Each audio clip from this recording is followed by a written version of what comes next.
Muy, pero muy buenas tardes, sean todas y todos muy bienvenidos a una nueva edición de Ahora sí Villa Alemana, el semanario. Agradezco como siempre la espera a aquellos que están semana a semana siguiendo el programa. Bueno, como siempre, comentaremos temas internacionales, temas nacionales y por supuesto todo lo que ocurra en nuestra provincia de Marga Marga y específico también en la comuna de Villa Alemana. Vamos a comenzar con un pequeño video.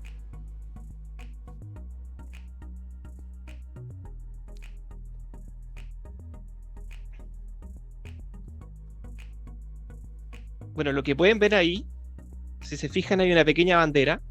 Esa pequeña bandera es cuadrada. Hay solamente dos banderas cuadradas en el planeta y una de ellas es la de la Confederación Helvética Suiza.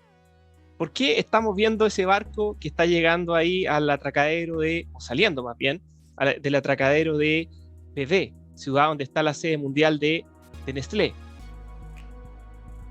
Porque justamente ese lugar es un lugar arquetípico de este país, donde encontramos obviamente la sede de Nestlé, el lago Le Mans, que es un lago muy típico, que es el mismo lago de Ginebra. Ahí estamos, eso sí, a más de 100 kilómetros, de Ginebra, es un lago bastante largo, que si ustedes pueden ver al frente, justamente donde la otra costa es Francia. Entonces es un límite que está entre Francia y Suiza. ¿Por qué estoy mencionando eso ahora? Porque justamente en el año 1291 tres cantones de Suiza formaron la llamada Confederación Helvética. En 1291 nace Suiza, la Confederación Helvética Suiza. Bueno, vamos a comentar un poquito más sobre esto en breves minutos más. Ahora vamos a ver los titulares de Ahora sí Villa Alemana, el semanal. Además de todos estos temas, en el ámbito internacional hay que mencionar que en Perú ya asumió el nuevo presidente Castillo, y con una polémica sobre la instalación de su gabinete, como veremos más adelante. También, otro tema en el ámbito nacional ahora, la tercera dosis. El comité asesor está recomendando una tercera dosis y comenzar con aquellos que se vacunaron con Sinovac. Un cuarto titular es, bueno, nos tendríamos que preocupar también, y eso es el bolsillo de cada uno, ¿no es cierto? Un tema fundamental en tiempos de crisis. ¿Qué va a pasar con el IFE? ¿Vamos a continuar con el IFE universal? ¿Se va a volver a la focalización a aquellos que más lo necesitan? ¿Habrá un cuarto retiro? ¿Hay una relación entre el cuarto retiro de los fondos de la AFP y la continuidad del IFE? Eso también lo vamos a comentar un poco más adelante. Yendo a nuestra región, hay un tema que, bueno, es bastante como más de foco, pero para mucha gente le importa mucho. Hay un 6% de fondos regionales que se destinan a cultura, deporte y seguridad ciudadana, y habían unos fondos atrasados del año 2019. También comentaremos eso. Quilpué se apresta para la vuelta a clases. Vamos a comentar también esa situación.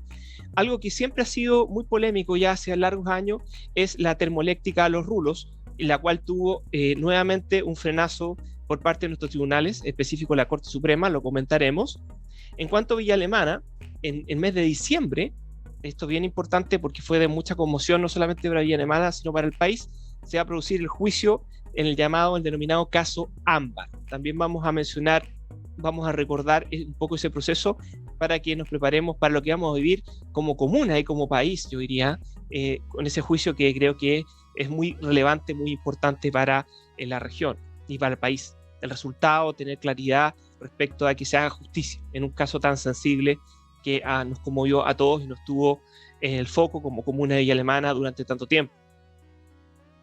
También hay que mencionar el tema de las ollas comunes, que es evidentemente algo que conocemos y hemos comentado muchísimo. Si ustedes revisan el canal a través de Shomer Israel, y también debo mencionar los aportes privados, Let's Clean, Lavamelio, se me dan algunos nombres, pero muchas personas han ayudado para poder justamente cooperar con las ollas comunes. Lo hemos hecho con dos, y en específico nos hemos dedicado un poco más a la de la Junta de Vecinos Marga Marga, donde hemos trabajado estrechamente con Mónica Sánchez y todo su equipo, para poder llevar, digamos, cada cierto tiempo, ha ido variando, a veces un par de veces al mes, a veces una vez al mes, después el verano fue, bueno, esa olla común para un tiempo en el verano, pero hemos estado ahí y prontamente volveremos. De hecho, la última vez que fui con un aporte de Shomer, en representación de Shomer Israel, fue el 22 de julio, pero probablemente la próxima semana o la subsiguiente volvamos con un aporte.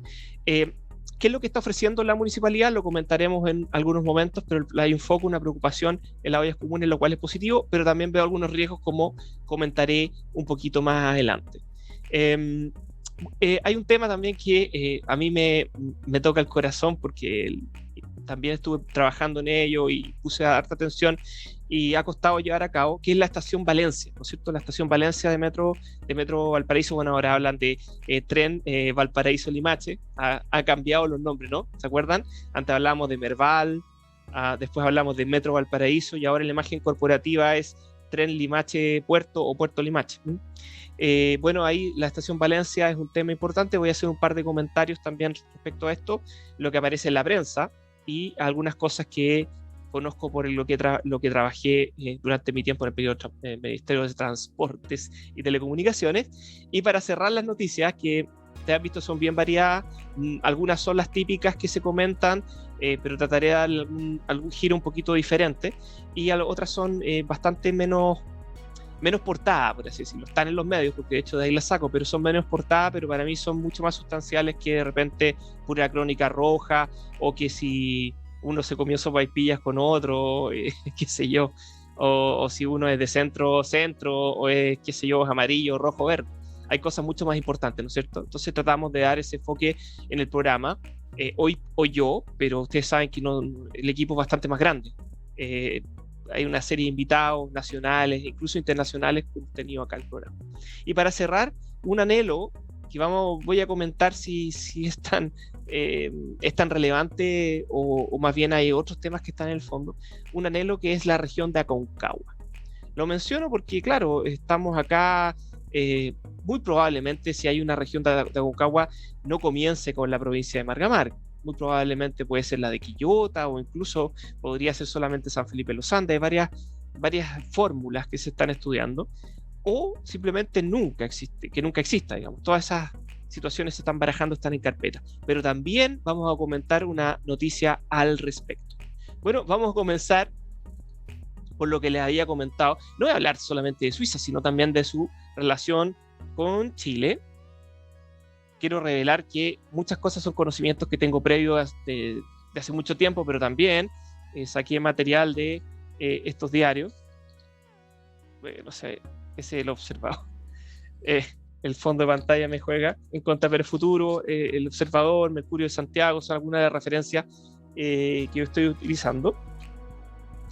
En primer lugar, quería comentar en cuanto a lo internacional, justamente abriendo las páginas de Mercurio de Santiago, la situación de Perú. Bueno, en Perú, Castillo nombra figura divisiva como primer ministro y desata fuerte rechazo del gobierno. No es cualquier figura, y vamos a ver algunos detalles según lo que señala la prensa, justamente este diario. El legislador es investigado por supuesta apología al terrorismo y es considerado como parte del ala radical del oficialismo. Más adelante la misma nota señala de la ciudad de Ayacucho, donde participó en una ceremonia de investidura simbólica frente a los seguidores, y reiteró su compromiso con lograr una nueva constitución, tema que nosotros también conocemos, una nueva constitución para Perú en este caso,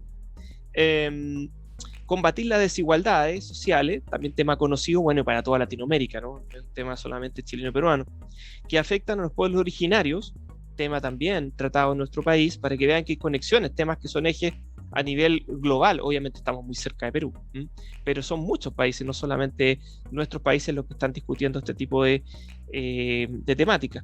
El mandatario, en este caso estamos hablando de Castillo, dio a conocer a Ballido Ugarte como el escogido para liderar su equipo de ministros, primer ministro, en un sistema semipresidencial. El primer ministro y el gabinete tiene que ser confirmado por el Parlamento. Esto tiene bastante bondades, porque hace que el peso de la responsabilidad finalmente no descansa en solamente una persona, como ocurre en Chile, sino también ese gobierno tiene que tener el respaldo de, no total, pero de amplias mayorías dentro del Congreso para que pueda el gobierno tener viabilidad. Y en caso que haya crisis, el primer ministro puede salir con una relativa facilidad, y de esa manera se sale de la crisis sin que necesariamente esto pueda llevar a una presión social grande, como por ejemplo ocurrió en Chile, ¿no? Es mejor tener salidas políticas a tener salidas que tienen que ver con manifestaciones que podrían en algunos casos desembocar en violencia, ¿no es cierto? Mejor tener sistemas que sean válvulas de escape, por así decirlo, y que la política solucione los problemas y no que la política sea el problema y sea una obstrucción a la solución. Sabemos que las cosas demoran, sabemos que no son fáciles. También sería iluso pensar de que los legisladores o los gobiernos van a anticiparse a la realidad. No, eso no ocurre, pero sí por lo menos tiene que haber una relativa concordancia entre lo que piensa la ciudadanía y lo que están realizando sus legisladores y su presidente, y en este caso el primer ministro y los demás ministros, ¿no? En la ocasión, justamente cuando hablábamos de justamente lo que está ocurriendo en Ayacucho, Castillo tomó juramento, también simbólicamente, a Ballido Ugarte, quien prometió trabajar en el encargo por los 30 millones de peruanos. Es que el recién asumido congresista, recordemos, los congresistas pueden tener en estos sistemas semipresidenciales, los parlamentarios pueden tener un rol dentro del gobierno. Esa es una de las características de los sistemas semipresidenciales. Y bueno, de alguna manera ha ocurrido en la práctica en los últimos gobiernos, simplemente que en el caso del sistema chileno lo que han hecho es renunciar a sus cargos de parlamentarios y ingresar al gabinete, no solamente en este gobierno, sino también en los anteriores. Bueno, en este caso el congresista por la región de Cusco es una figura que genera divisiones debido a su polémico historial. Ballido Ugarte está siendo investigado por la Fiscalía por supuesta apología al terrorismo debido a una publicación que hizo en Facebook el año 2017 en la que conmemoró la muerte del cabecilla de Sendero Luminoso. Ustedes lo deben recordar, un grupo terrorista de los más sangrientos que ha existido en el continente. Y dice, nuestro homenaje, así se refirió, nuestro mejor homenaje a ti, Edith Lagos. El legislador, que no tiene experiencia previa en cargos de representación pública, está también mencionado en el caso conocido como Los Dinámicos del Centro, en el que la Fiscalía investiga una presunta organización criminal que trabajaba a permiso de circulación en la gobernación de Junín y que habría financiado ilegalmente la campaña de Perú Libre. Bueno, nosotros ya conocemos bastante temas de financiación ilegal de la política, en este caso es un grupo de extrema izquierda, pero sabemos que eso ha ocurrido en izquierdas y derechas en el continente. Por ejemplo, ustedes han escuchado seguramente Lavallato o Odebrecht. Bueno, y acá en Chile, dos casos que desde Mobgat en adelante, ya sea financiamiento público o financiamiento privado ilegal de la política, el caso Corpesca, el caso Soquimich, etcétera. Conocemos bastante de eso, ¿no? En todo el continente, nombré caso chileno, nombré caso brasileño y ahora el caso peruano, que está mencionado acá. Bueno, antes de, les prometí hablar del tema de Suiza, sobre todo el tema de la vinculación que tiene con nuestro país en algunos aspectos relevantes, pero también, además de la vinculación con nuestro país, algunas características de su sistema de gobierno, su régimen de gobierno, y que son interesantes. Bueno, y también su forma de Estado. Su forma de Estado se refiere a la relación entre el centro político y las regiones. En el caso suizo se habla de cantones, y es como Estados Unidos, ¿ah? Son cantones que tienen mucho poder. De hecho, los presidentes no lo tienen tanto, y el nivel central dicta leyes generales que se aplican para toda la federación, pero las leyes más importantes del día a día, que tienen que ver con los temas básicos de salud, educación, incluso temas de energía, etcétera, están vinculados a cada uno de los cantones. Y situaciones tan concretas como, por ejemplo, en una región, por ejemplo, deciden de que no hay límite para el funcionamiento del comercio, y hay un cantón donde solamente funciona, por ejemplo, Ginebra, donde solamente funciona hasta las 6 de la tarde. En mi caso me tocó vivir en el cantón de Vaud, en Lausanne, y en Lausanne, por ejemplo, solamente funciona hasta las 6 de la tarde. En mi caso me tocó vivir en el cantón de Vaud, en Lausanne, donde solamente funciona hasta las 6 de la tarde. En mi caso me tocó vivir en el cantón de Vaud, en Lausanne, y el comercio todo cerraba a las 7 de la tarde. Los días sábados, la mayoría cerraba en la mañana, unos poquitos el sábado en la tarde, supermercados, centros comerciales, pero muy poco, y los días domingos todo cerrado, absolutamente todo, excepto pequeños mini markets. Bueno, esas diferencias se dan por distintas normas que se van dictando de región en región, allá cantón en cantón. Eso es una muestra de una fuerte descentralización. ¿Y eso que permite? Que cuando hay distintas situaciones, distintas formas de ver el mundo, el comercio, la industria, etcétera, se adapte a lo local y no sea todo decidido de un mismo lugar como ocurre en Chile, que todo se decide en Santiago. Bueno, es una característica de Suiza. Otra característica muy importante, y aquí está mencionado, justamente leyendo una nota del diario Mercurio, dice: democracia directa en Suiza, modelo inspirador para Chile, pregunta. Y justamente hay una exposición que es online, que está en www.chileisuizaendemocracia.com. Chile y Suiza en democracia.com. Y aquí se puede encontrar información relevante respecto de aquí se podría tomar en cuenta, qué novedades tiene, más que novedades, porque en realidad largamente en Suiza existe esto, qué características del modelo suizo en materia de democracia directa o manifestaciones de democracia directa se podrían tomar en Chile. En Suiza, se vota cada 3-4 meses sobre diversas iniciativas, cada 4 meses, si mal no recuerdo, sobre diversas iniciativas que la gente va levantando. La propia gente va levantando iniciativas de reforma legal, de reforma constitucional, incluso pueden reformar la constitución a instancias de la propia gente, y la gente vota sobre todo lo que se va acumulando en el respectivo periodo. Eso es interesante. En algunos casos participa el 40%, 30%, incluso en algunos casos el 60% y más. Lo importante es que la gente tiene la posibilidad de manifestarse al respecto. También hay que destacar respecto a Suiza, hoy, en su día de aniversario patrio, por eso lo mencionamos, desde 1291, algunos trabajos que están realizando de cooperación suizo-chilena. ¿En qué ámbitos? Por ejemplo, reducción de contaminantes de aire limpio en ciudades de América Latina. En este caso, justamente lo que se busca es colaborar en materia de certificaciones de reducción de gases para la norma conocida como Euro 6, y además se ha hecho un trabajo con los ministerios se proyecta realizar un trabajo con el Ministerio de Medio Ambiente y Transporte para formular políticas públicas, y al Ministerio de Obras Públicas en la implementación de filtros en su maquinaria propia. Esta cooperación se da en el marco del convenio entre el Ministerio de Medio Ambiente y la Agencia Chilena de Cooperación Internacional para el Desarrollo y la Embajada Suiza de Cooperación. Embajada de Suiza, Cooperación Suiza. Bueno, también en tiempos de sequía, en Suiza se trabaja un concepto de certificación azul para mejorar la gestión hídrica de las empresas. ¿Qué es lo que se busca? Una alianza público-privada, que esta iniciativa permita buscar que se reconozca e incentivar a las empresas a tomar medidas concretas de forma voluntaria para hacer más eficiente su consumo de agua en procesos productivos y servicios, así como para la mitigación de sus posibles impactos asociados, contribuyendo así a reducir la brecha hídrica en el país. Bueno, ese es otro aporte interesante, justamente colaboración suiza en materia de brecha hídrica. Y hay algo que yo quería destacar hace mucho tiempo. Recuerdo que cuando lo conocí en Suiza, esto hace más de 20 años, sí, ya son más de 20 años, lo destaqué y lo he comentado con muchas personas, y ha ido creciendo, que es la educación dual. Siempre ha existido esta idea de lo técnico profesional y la vinculación con las empresas, siempre, pero la manera que se ha hecho en Suiza nunca se ha aplicado directamente en Chile, sino hasta hace poco tiempo. De hecho, hay una colaboración de empresas como Nestlé, ha sido muy importante en la materia.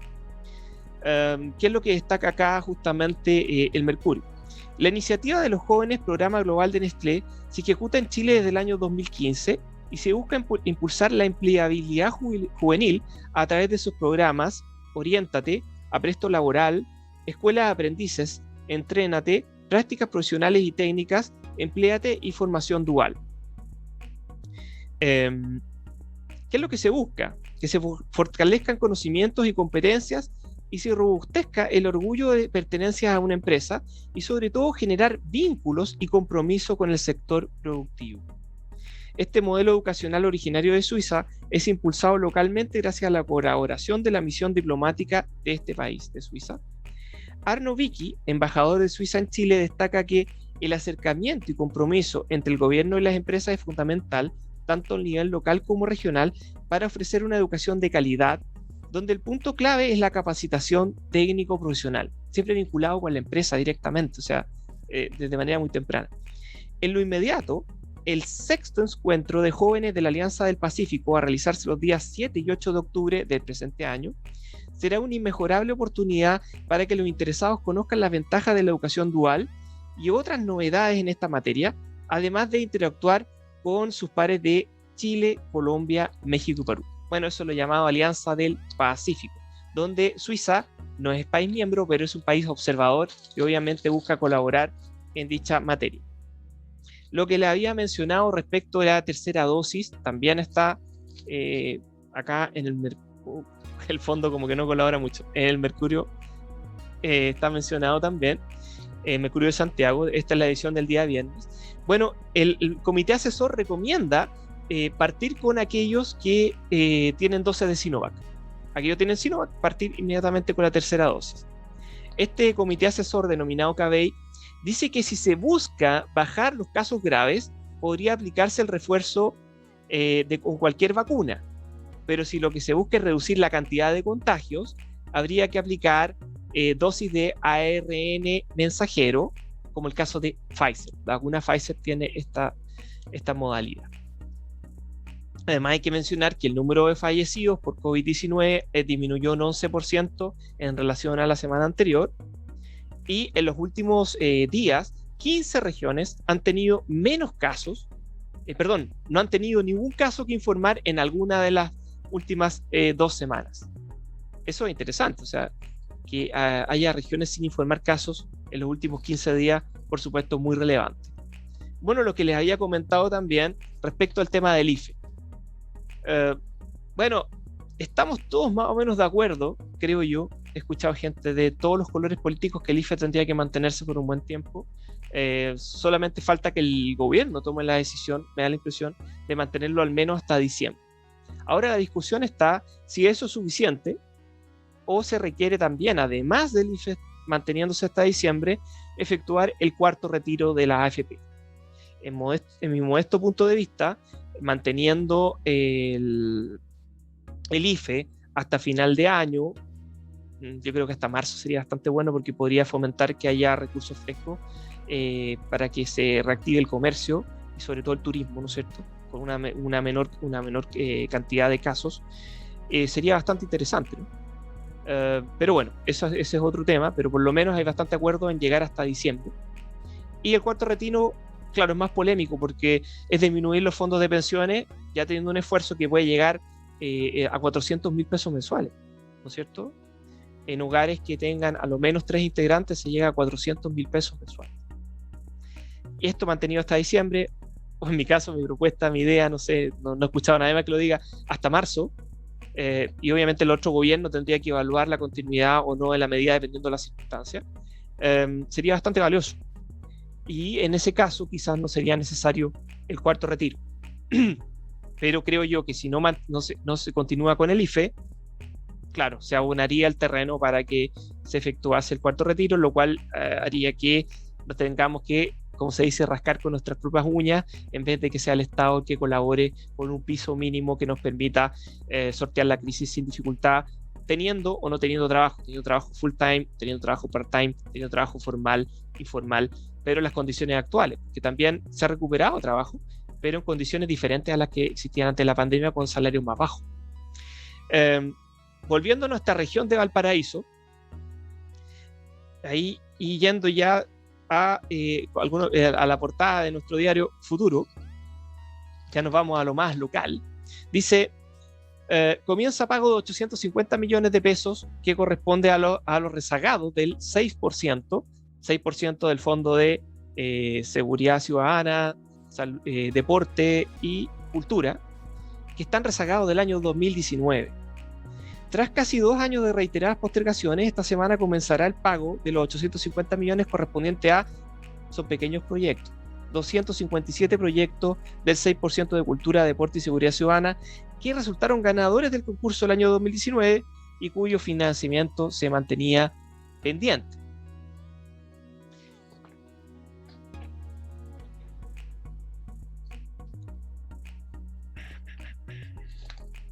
También debemos destacar, dentro de las noticias locales, lo que les había mencionado, que están contenidas en el semanario El Futuro. Educación Municipal comenzó trabajos de planificación para el retorno gradual a clases presenciales. Estamos hablando acá de Quilpué. La instancia considera la participación de equipos de gestión, docentes, asistentes de la educación, familias y apoderados, estudiantes y delegados gremiales y o sindicales de la comuna. O sea, bastante completo en cuanto a la participación de los diversos estamentos. Así lo informó la alcaldesa Valeria Milivillán. ¿Qué es lo que declaró? Sabemos que la vuelta a clases presenciales es una decisión importante, razón por la que trabajaremos a través de los consejos escolares ampliados por establecimientos educacionales y jardines infantiles para contar con la participación de equipos de gestión, docentes, asistentes de la educación, familiares y apoderados, estudiantes y delegados gremiales y o sindicales, mencionó la alcaldesa Mili Villán. Luego continúa: si queremos que nuestros alumnos y alumnas vuelvan a retomar las clases presenciales, debemos ser capaces de asegurar que tanto ellos como nuestros equipos educativos cuenten con todas las medidas sanitarias para disminuir cualquier riesgo de contagio por COVID-19, mencionó la alcaldesa Miguel. Bueno, a mí lo que más me preocupa siempre cuando vuelven los alumnos, creo yo, más que los contagios dentro de los colegios, que no es tan, creo que es más difícil porque efectivamente están separados, hay un buen distanciamiento y cuando hay un contagiado en un curso, sencillamente se cierra ese curso por una semana. Esas medidas son muy, muy buenas, hay un protocolo bastante bueno. Yo lo he visto por la aplicación en los colegios privados, que ya comenzaron justamente este año completo ya. Pero creo que el mayor problema es el transporte público. Las personas que dependen del transporte público, ahí se producen aglomeraciones, y mi modesto punto de vista es que sería bastante bueno que, además de, obviamente que van la mitad de la semana, no van los niños, no van todos los días, van día por medio, es también que hubiese algún tipo de horario diferenciado, ¿no es cierto? Que algunos colegios entran a las 8 y otros entran a las 9, por ejemplo, u 8, 8 y media, 9, aunque yo separaría en una hora para que produzcan menos aglomeraciones en el transporte, sería positivo. En muchas partes del mundo se ha hecho así, no es acá nomás, y algunos se hace de forma permanente, justamente para que sea más racional el uso del transporte público. Bueno, un tema bastante polémico y que mencionamos los titulares es la termoeléctrica Los Rulos. ¿Qué es lo que dijo la Corte Suprema? La Corte Suprema exigió que el Consejo de Ministros revise dentro de 60 días observaciones que fueron ignoradas en la evaluación ambiental. Ya, ¿qué es lo que sucede? Bueno, se efectúa una evaluación ambiental de todos los proyectos, tanto a nivel regional como en los proyectos grandes en el Consejo de Ministros. Y los tribunales ambientales las revisan, y si no están de acuerdo a las partes en el proceso, aquellos que están reclamando respecto a la calificación ambiental aprobada, pueden además acudir al máximo Tribunal de Justicia, que es lo que ocurrió en este caso en la Corte Suprema. En la práctica, esta sentencia judicial revirtió lo que había decidido el Segundo Tribunal Ambiental de Santiago, que había rechazado distintos recursos que buscaban impugnar la resolución de calificación ambiental ERCA, principalmente porque exige que se revisen todas y cada una de las observaciones hechas al proyecto al mismo tiempo. O sea, no en forma parcelada, sino todas las medidas juntas, porque no es lo mismo, por ejemplo, revisar un tema de gases, un tema de los camiones que tengan que ir al lugar, qué sé yo, un tema de las aguas por separado, que ver el impacto en conjunto, lo cual me parece súper razonable desde ese punto de vista. De hecho, se da un plazo, como decíamos, de 60 días para que el Comité de Ministros resuelva estas observaciones presentadas por la comunidad en el proceso de evaluación ambiental. Bueno, hay dos posibles escenarios después de esto. ¿Cuáles son las dos posibilidades? Si las observaciones de la comunidad son acogidas, cabe la posibilidad de que se anule la resolución de calificación ambiental, y si esto pasa, la empresa podría apelar ante el Tribunal Ambiental o en una instancia superior. La otra opción es que el Comité de Ministros confirme la resolución de calificación ambiental, y en este caso al revés. Sería la comunidad afectada la que podría acudir a la justicia ambiental para presentar sus reclamaciones. Me parece bastante ineficiente el sistema, porque estamos dando vueltas y vueltas y vueltas en lo mismo hace bastante tiempo. Si ustedes deben recordar que esto no se discute solo desde el gobierno anterior. Esto ya, ¿cuántos años? ¿10 años más o menos? Entre ida y vuelta. Eso no es eficiente. Independientemente de usted esté de acuerdo o no con los rulos, 10 años discutiendo. Mejor cerrar la puerta o abrirla y decir, bueno, se tiene que hacer, y poner condiciones muy exigentes. Cualquiera de las dos opciones me parece razonable, pero tiene que hacerse bien y ahora, rápido, no seguir dilatando esto en el tiempo. Hay un sueño muy importante que tiene que ver con la estación Valencia. ¿Qué ocurriría el próximo año? Bueno, se comenzaría la construcción de la estación Valencia de Quilpué, estación que existía en el pasado, y con la apertura del tren que conocemos actualmente, no existe nunca más. Pero podría comenzar a construirse a partir del segundo semestre de 2022.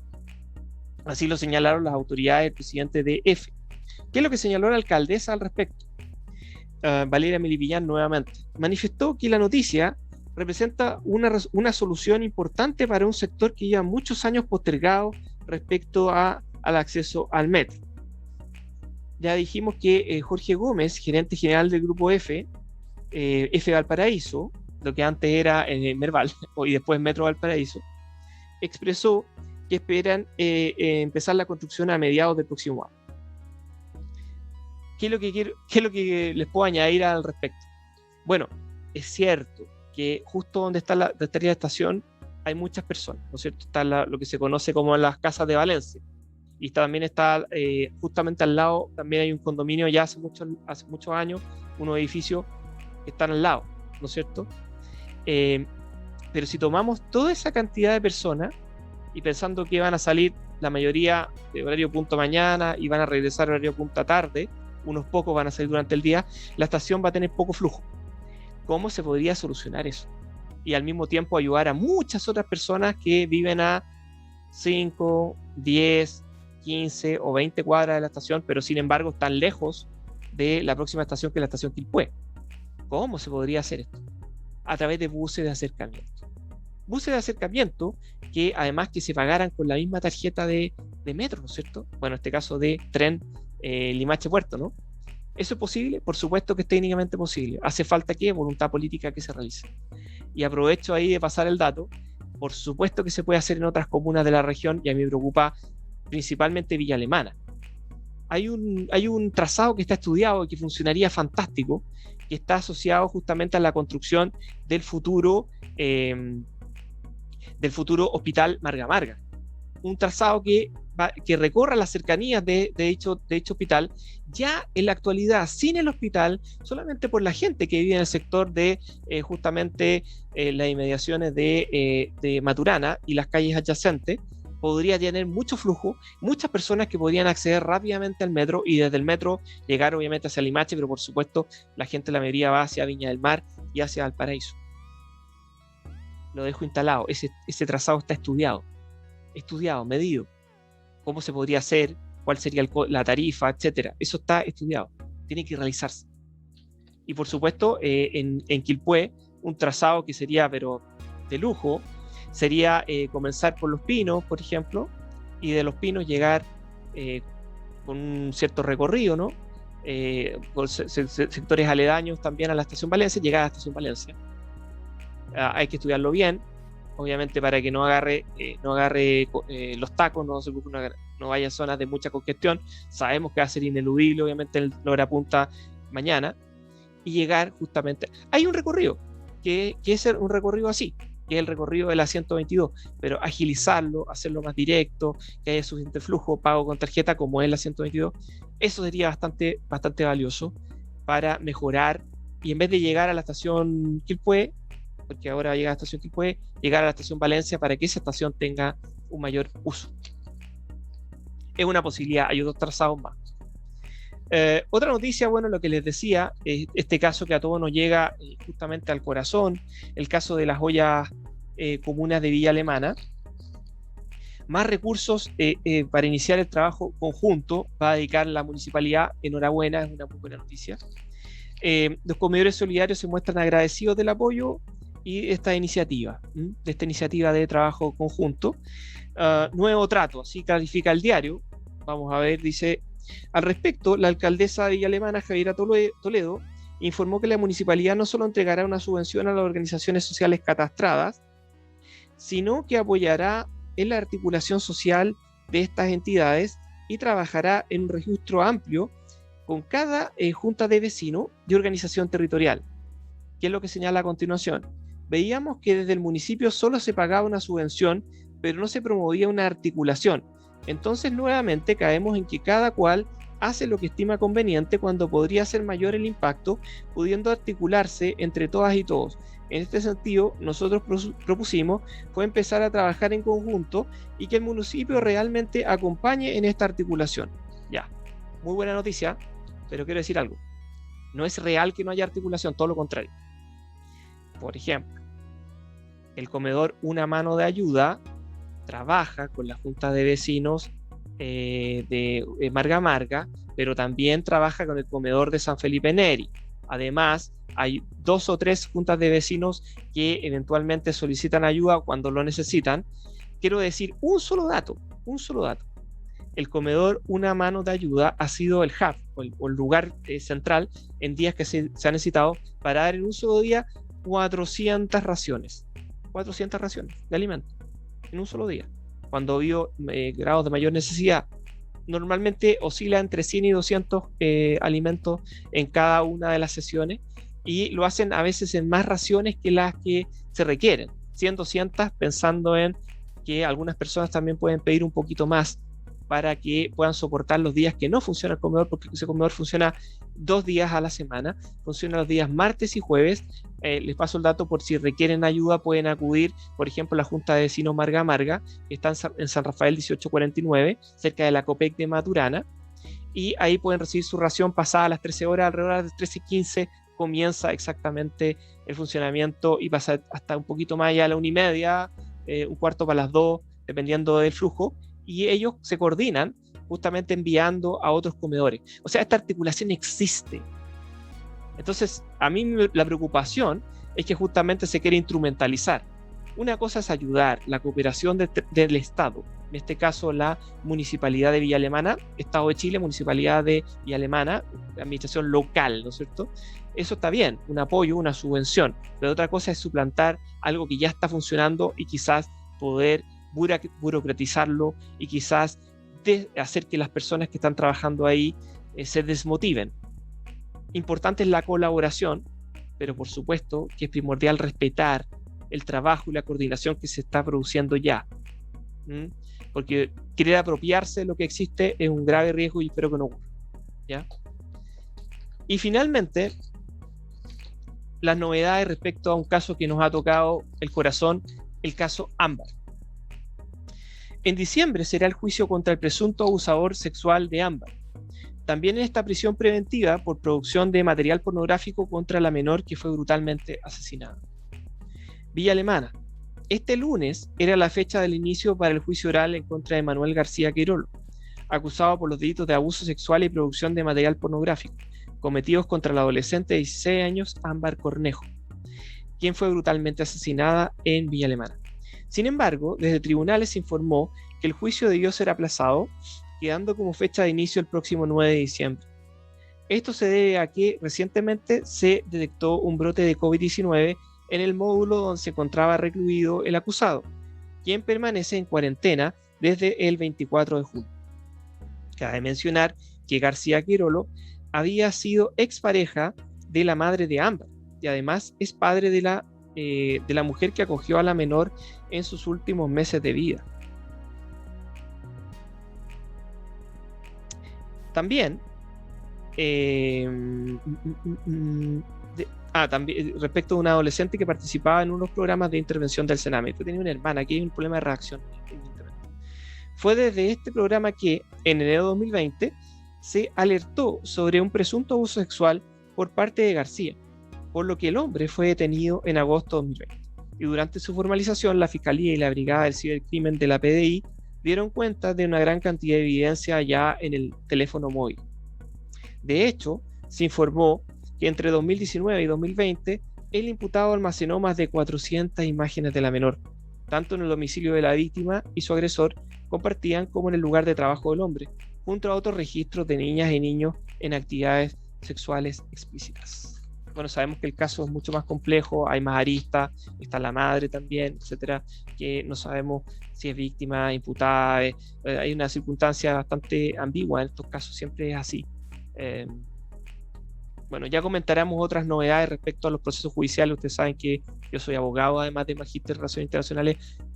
Hay varios temas interesantes de comentar con respecto a novedades que tienen que ver con una mujer en un estado de sufrimiento y daño psicológico y cómo actúa en determinadas circunstancias, y si a veces es víctima o victimaria. A veces es bastante difícil de juzgar. Por ejemplo, hay un caso de legítima defensa en que una mujer asesinó, antiguamente hubiésemos dicho a sangre fría, a quien la dañaba y abusaba constantemente de ella, de maneras indecibles. Con la legislación y la mentalidad antigua, esa mujer se hubiese ido a la cárcel, pero actualmente no se la consideró responsable. ¿Por qué? Porque actuó en un estado de necesidad exculpante. ¿Sí? No es igual a la legítima defensa, pero en el fondo es decir, esta mujer no tenía culpa porque se defendió, está en un estado de necesidad de defender su vida frente a un ataque que podría ocurrir en forma posterior. Bueno, por eso les digo, todo este tema es muy interesante. El derecho penal ha evolucionado mucho y bueno, lo abordaremos en otra edición de Ahora sí, Villa Alemana, el semanario. Como pueden ver, hemos abordado temas internacionales, nacionales, locales, y con este carisma que nos caracteriza, tratar de opinar con honestidad, sin dependencia a ningún medio formal, no hay ningún tipo de avisaje acá tampoco. Bueno, a veces damos avisos, pero es para recomendar que si un amigo que nos pide la paleteada, de recomendar su emprendimiento local. Les quiero decir, por ejemplo, que hoy día hubo una exposición culinaria y cultural en Limache que se llama Expo Parvati, y ahí, bueno, había empresas de cervecería, vinos, diversos alimentos, ropa, juguetes infantiles, etcétera. Les cuento esto porque cada cierto tiempo esa se renueva, entonces estén atentos a expos como esa en Limache. Es al aire libre, control sanitario bastante estricto, un solo lugar para entrada y salida, donde se medía obviamente la temperatura, el alcohol gel que se entrega en la entrada, etcétera. Entonces en muchas instancias estemos atentos a estos lugares al aire libre. También quería comentarles que como estamos en fase 3 han abierto varios locales. Por ejemplo, tuve la oportunidad de estar en el Estadio Italiano en Villa Alemana. Muy buena la seguridad. Aquellas personas que no cuentan con pase de movilidad pueden estar en la parte de la entrada, que es al aire libre, completamente al aire libre, y aquellos que contamos con pase de movilidad podemos entrar al local, y en ese caso también se mide la temperatura, etcétera, todas las medidas de higiene. También lo recomiendo, y esto está ocurriendo en otros lugares de nuestra comuna de Villa Alemana. También está D-Room, por ejemplo, que es otro restaurante. Estoy nombrando algunos nomás, pero también está Perumar, que también está en funcionamiento. En fin, quiero decir que aprovechemos responsablemente de recurrir a nuestro comercio local, pero por supuesto poniendo siempre por delante nuestra salud, respetando los protocolos. Bueno, que tengan una gran semana y nos vemos la próxima semana a eso de las 20 horas aproximadamente en mi cuenta personal de Facebook, y un poquito después, a veces bastante después porque hago alguna edición, a veces me muero 2 o 3 horas, ojo con eso, en YouTube, en otra edición de Ahora sí, Villa Alemana, el semanario. Que tengan una buena semana y nos vemos. Que estén muy bien.